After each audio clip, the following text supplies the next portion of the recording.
hold nothing against our current players. They are better athletes than us, but guess what?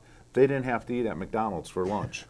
They have lunch brought to them. This stadium here is made the way it is because of the guys who played in the 70s and 80s and early 90s. It's not, they didn't invent this game. And that's the problem that the Hall of Famers have with the league the way it is. They come in and Roger Goodell says, oh, we think so much of you Hall of Famers. And I told Roger, I said, Roger, half the Hall of Famers are multimillionaires. Half the guys are so ticked off. My pension is $1,247 a month for 13 years in that league. And then Delamielleure Smith said, we're going to give them a legacy fund. We're going to make, because they're legends, we're going to give them a legacy fund. My legacy fund came to $1,104. So now I have a grand total of my pension coming to $28,000 a year for the next 10 years with no cost of living increase and no medical. Well, I like to see Roger Goodell and Delamielleure Smith live on that when they're in their 50s and 60s, and then have their wives worry, is this guy going to be okay? Is he going to wake up and not be a goofball like all of his friends? Yeah. And that's the problem, and we cannot get this out to the American public. You mentioned families. How hard is it on your wife and your kids, you know, going through this and the potential of it getting worse down the road? I'll tell you a perfect example, because you get real emotional about stuff. My grandson's coming in town, okay? They know that, my kids know that I'm fanatical on staying in shape.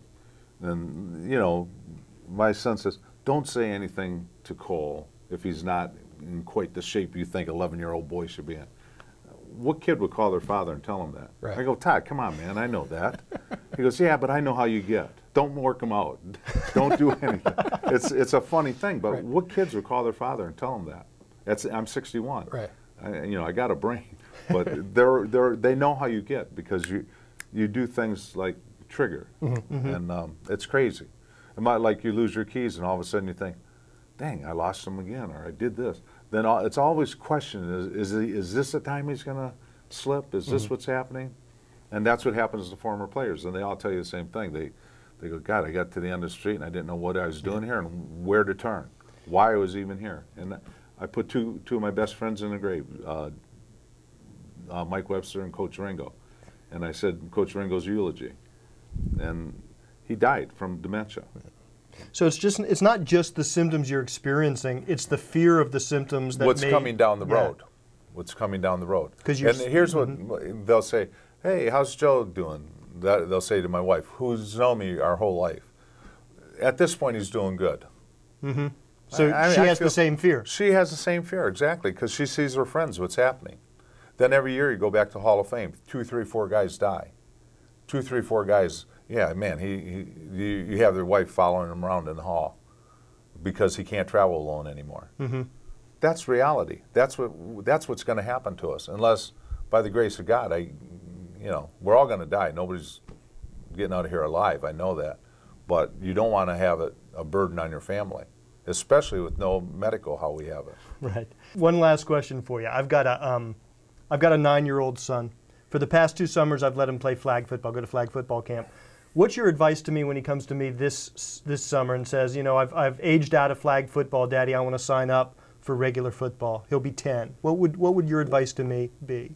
I have 5 grandchildren, 5 grandsons, 4 girls. Hopefully they won't play. But the 5 boys, I always tell my daughter, I don't want them playing. Come on. I worry too much because I know what's going on. Now, you don't know what I've seen. That's why I'm asking.